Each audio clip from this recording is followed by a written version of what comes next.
Hello दोस्तों, कैसे हैं आप लोग। वेलकम बैक टू रोशन की क्लास यूट्यूब चैनल। आप सभी का इस वीडियो में बहुत बहुत स्वागत है। इस वीडियो में हम देखेंगे गणित की पाठ्य योजना। आप देख सकते हैं सबसे ऊपर आपको पाठ्य योजना संख्या लिखनी होती है। आज की वीडियो की पाठ्य योजना संख्या है 21। उसके बाद आपको विद्यालय का नाम लिखना है, जिस विद्यालय में आप लेसन प्लान पढ़ाने के लिए जाएंगे। उसके बाद हमारी आज की जो कक्षा है, कक्षा 8 है आज की पाठ्य योजना की।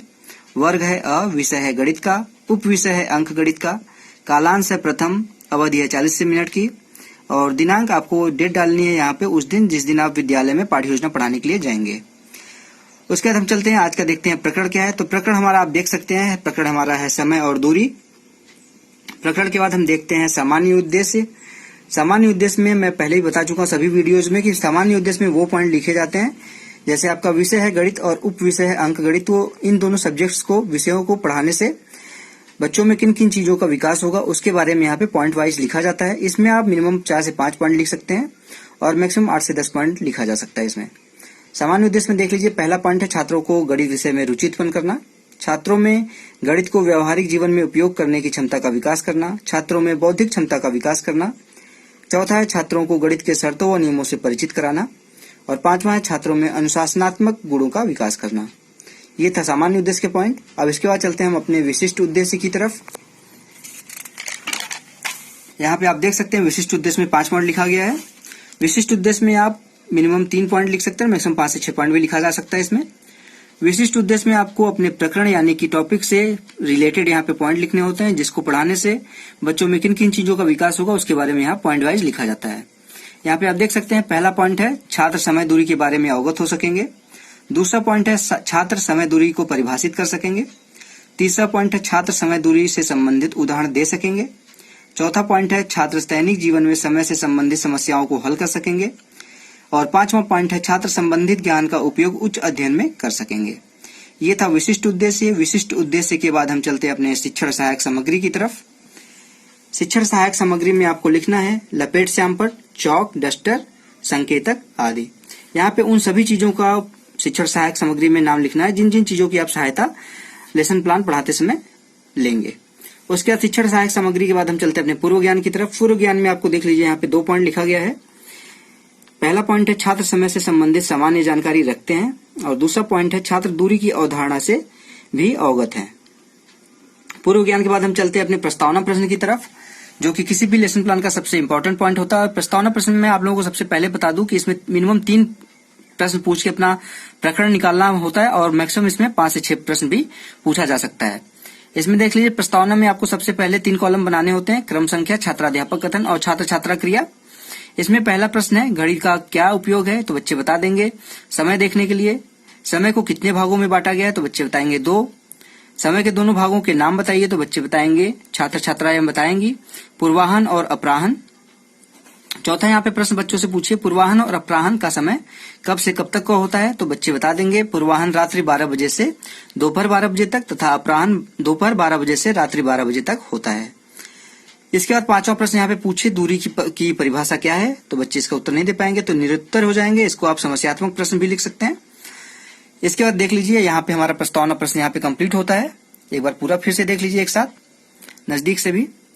प्रस्तावना प्रश्न के बाद हम चलते हैं अपने उद्देश्य कथन की तरफ। उद्देश्य कथन में आपको लिखना है इस तरीके से, हेडिंग लिखनी है आपको उद्देश्य कथन। उसके बाद उसमें लिखना है आपको आज हम लोग समय दूरी व इससे संबंधित समस्याओं के बारे में अध्ययन करेंगे। उद्देश्य कथन के बाद हम चलते हैं अपने लेसन प्लान के प्रस्तुतिकरण की तरफ। यहाँ पे देख लीजिए प्रस्तुतिकरण लिखा गया, सबसे ऊपर आपको हेडिंग लिखना है इस तरीके से प्रस्तुतिकरण। उसके बाद प्रस्तुतिकरण में 5 कॉलम बनाने होते हैं। यहाँ पे पहला कॉलम है शिक्षण बिंदु का, दूसरा कॉलम है छात्राध्यापक कथन का, तीसरा कॉलम है यहाँ पे छात्र छात्रा क्रिया का है, चौथा कॉलम है शिक्षण विधियां का और 5वां कॉलम है यहाँ पे श्यामपट्ट कार्य का। यहाँ पे देख लीजिए शिक्षण बिंदु में आपको वो पॉइंट लिखने होते हैं जिसकी व्याख्या यहाँ पे छात्राध्यापक कथन में करना होता है छात्राध्यापक को। यहाँ पे पहला देख लीजिए शिक्षण बिंदु में लिखा गया है समय, चाल व दूरी से संबंध। यहाँ पे छात्राध्यापक आदर्श प्रश्न पूछेगा एक। यहाँ पे प्रश्न है रोशन यदि 25 किलोमीटर प्रति घंटे की, यहाँ पे केएम मतलब होता है किलोमीटर और बटे में एच लिखा है मतलब और है मतलब घंटा की चाल से दौड़ लगाए तो 5000 मीटर की दौड़ को दौड़ने में उसे कितना समय लगेगा। तो यहाँ पे देख लीजिए ये था आदर्श प्रश्न। इसका बच्चे छात्र छात्रा क्रिया में आपको लिखना है मौन। इसका उत्तर नहीं दे पाएंगे क्योंकि अभी उन्होंने समय, चाल व दूरी से के बारे में रिलेटेड प्रश्न यहाँ पे नहीं किया है। शिक्षण विधियों में आपको लिखना है, ये उदाहरण विधि थी, यहाँ पे आप उदाहरण के द्वारा समझा रहे बच्चों को, तो ये उदाहरण विधि है, तो यहाँ पे उदाहरण विधि लिख दीजिए और श्यामपट्ट पे आपको अपना प्रकरण यानी कि टॉपिक लिखना है, समय और दूरी। उसके बाद जो आपने यहाँ पे प्रश्न पूछा पहले उससे विकासात्मक प्रश्न पूछ लीजिए बच्चों को कि उसमें क्या क्या दिया गया है। पहले यहाँ पे देख लीजिए विकासात्मक प्रश्न हेडिंग लिखनी है, उसके अंदर पहला प्रश्न है प्रश्न में क्या दिया गया है, तो बच्चे बता देंगे दूरी दी गई है। दूसरा प्रश्न यहाँ पे है प्रश्न में और क्या ज्ञात है, तो बच्चे बता देंगे चाल ज्ञात है। तीसरा प्रश्न यहाँ पे है प्रश्न में क्या ज्ञात करना है, तो यहाँ पे बच्चे बताएंगे समय ज्ञात करना है।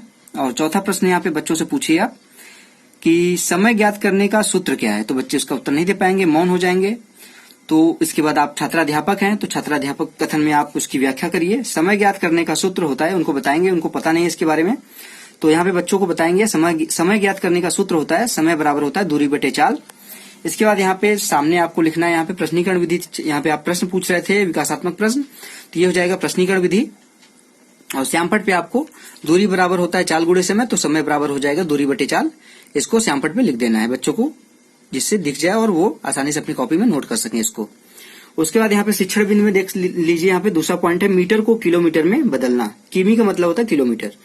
यहाँ पे देख लीजिए छात्राध्यापक कथन में, यहाँ चाल किलोमीटर में दिया है तथा दूरी मीटर में, इसलिए मीटर को किलोमीटर में बदलने के लिए हमें 1000 से भाग देना होगा, क्योंकि 1000 मीटर बराबर होता है 1 किलोमीटर। तो मीटर को बदलने के लिए, किलोमीटर में बदलने के लिए हमको 1000 से भाग देना होता है उस वैल्यू में। छात्र छात्रा क्रिया में आपको लिखना है, छात्र छात्रा ध्यानपूर्वक सुनेंगे। ये व्याख्यान विधि थी, तो यहाँ पे व्याख्यान विधि लिख दीजिए। यहाँ पे दूरी दी गई थी 5000 मीटर, तो उसको यहाँ पे श्यामपट्ट में दूरी बराबर 5000 मीटर को किलोमीटर में बदलने के लिए मैं बता चुका हूँ। 1000 से भाग देते हैं, तो यहाँ पे 1000 से भाग देंगे, तो यहाँ पे आ जाएगा 5 किलोमीटर। उसके बाद जो आपने प्रश्न पूछा था, प्रश्न को यहाँ पे सॉल्व करके दिखा दीजिए। समय निकालना था आपको, 5 किलोमीटर आ गया टोटल दूरी और 25 किलोमीटर प्रति घंटे की चाल से चलता है, तो 1/5 आ जाएगा। तो इसके हिसाब से 5 नीचे देख लीजिए, 1/5 बराबर अगर 60 मिनट है तो 1 बराबर हो जाएगा 12 मिनट। तो उत्तर आपका आ जाएगा 12 मिनट में वो 5 किलोमीटर की दूरी तय कर लेगा। इसके बाद आप देख लीजिए शिक्षण बिंदु में यहाँ पे है चाल। यहाँ पे चाल को, यहाँ पे 5वां प्रश्न पूछिए विकासात्मक प्रश्न बच्चों से कि चाल को परिभाषा क्या होगी चाल की, तो बच्चे इसका उत्तर नहीं दे पाएंगे, मौन हो जाएंगे। तो आप छात्राध्यापक कथन में आप उसकी व्याख्या करिए। किसी गतिमान व्यक्ति या वस्तु द्वारा एकांक समय में, एक निश्चित समय में तय की गई दूरी को उस व्यक्ति या वस्तु की चाल कहते हैं। उसके बाद यहाँ पे छात्र छात्रा क्रिया में आपको लिखना है, छात्र छात्रा ध्यानपूर्वक सुनेंगे। ये भी व्याख्यान विधि थी, तो यहाँ पे लिख दीजिए कि व्याख्यान विधि। और इसी के साथ हमारा प्रस्तुतिकरण भी यहाँ पे समाप्त होता है। आप पूरा एक बार फिर से देख लीजिए, यहाँ पे प्रस्तुतिकरण पूरा एक साथ मैं दिखा देता हूँ। आप वीडियो को, अगर आप लोगों को लगे काफी तेजी से जा रहा है वीडियो, तो आप वीडियो को रोक के भी देख सकते हैं, गलती मत लिखिएगा, क्योंकि वीडियो काफी हिलती डुलती रहती है। मैं अपने हाथों से मोबाइल को पकड़ के रिकॉर्ड करता हूँ, तो आप वीडियो को रोक के थोड़ा सा आराम से लिख लिया करिए, फिर उसके बाद आगे का देखा करिए। अब चलते हैं अपने प्रस्तुतिकरण के बाद, अब चलते हैं पुनरावृत्ति के प्रश्न की तरफ। यहाँ पे देख लीजिए पुनरावृत्ति का प्रश्न, यहाँ पे 2 प्रश्न पूछे गए पुनरावृत्ति के प्रश्न में। पुनरावृत्ति के प्रश्न और मूल्यांकन के प्रश्न में एक अंतर होता है कि पुनरावृत्ति का प्रश्न बच्चों के लिए होता है, छात्र केंद्रित होता है, और मूल्यांकन का प्रश्न शिक्षक केंद्रित होता है। यहाँ पे पुनरावृत्ति का प्रश्न इसलिए पूछा जाता है बच्चों से कि उनका ध्यान 40 मिनट की क्लास में इधर उधर भटकने लगता है, तो बीच बीच में उनसे प्रश्न पूछ लिया जाता है, जिससे उनका ध्यान पढ़ाई की तरफ लगा रहे। यहाँ पे देख लीजिए पहला प्रश्न है चाल किसे कहते हैं, और दूसरा प्रश्न है दूरी ज्ञात करने का सूत्र क्या होता है। इसमें आप मिनिमम 1 से 2 प्रश्न पूछ सकते हैं, मैक्सिमम 3 से 4 प्रश्न 40 मिनट की क्लास में पूछा जा सकता है। पुनरावृत्ति के प्रश्न के बाद अब चलते हैं मूल्यांकन के प्रश्न की तरफ। मूल्यांकन का प्रश्न यहाँ पे मैं बता चुका हूँ, छात्र केंद्रित नहीं होता, शिक्षक केंद्रित होता है।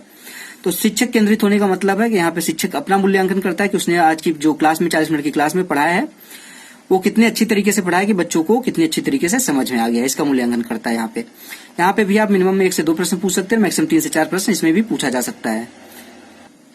यहाँ पे देख लीजिए पहला प्रश्न है, यदि एक व्यक्ति 25 किलोमीटर की दूरी 6 घंटे में तय करता है तो व्यक्ति की चाल ज्ञात करनी है यहाँ पे। और दूसरा प्रश्न है चाल ज्ञात करने का सूत्र क्या होता है। चाल ज्ञात करने का सूत्र पता होगा तभी आप पहले प्रश्न का उत्तर दे पाएंगे।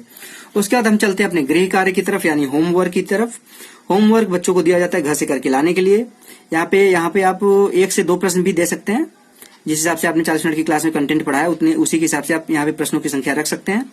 यहाँ पे देख लीजिए प्रश्न पूछा गया, एक कार 70 किलोमीटर प्रति घंटे की चाल से 280 किलोमीटर की दूरी कितने समय में तय करेगा, तो यहाँ पे उसका समय निकालना है।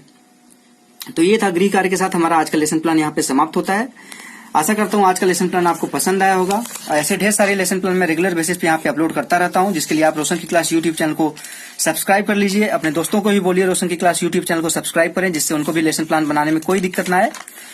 और इस वीडियो को अगर आप लोगों को पसंद आई हो तो इस वीडियो को लाइक कर दीजिएगा। एक लाइक मुझे काफी मोटिवेट कर सकता है, और जितना ही मैं मोटिवेट होऊंगा उतना आप लोगों के लिए मेहनत करूंगा और उतनी अच्छी तरीके से मैं यहाँ पे वीडियो अपलोड करता रहूंगा। अगर आप लोगों को वीडियो में कोई गलती समझ में आती है तो मुझे कमेंट बॉक्स में बताया करिए, मैं उसको सुधार करने की कोशिश करूंगा। और मैं ये बस इतना कहना चाहता हूँ यहाँ पे कि अपने दोस्तों के साथ इस वीडियो को जितना हो सके फेसबुक पे, व्हाट्सएप पे, किसी भी सोशल मीडिया के जरिए तो उतना इस वीडियो के लिंक को शेयर करिए। तो दोस्तों मिलते हैं अपने नेक्स्ट वीडियो में, तब तक के लिए धन्यवाद।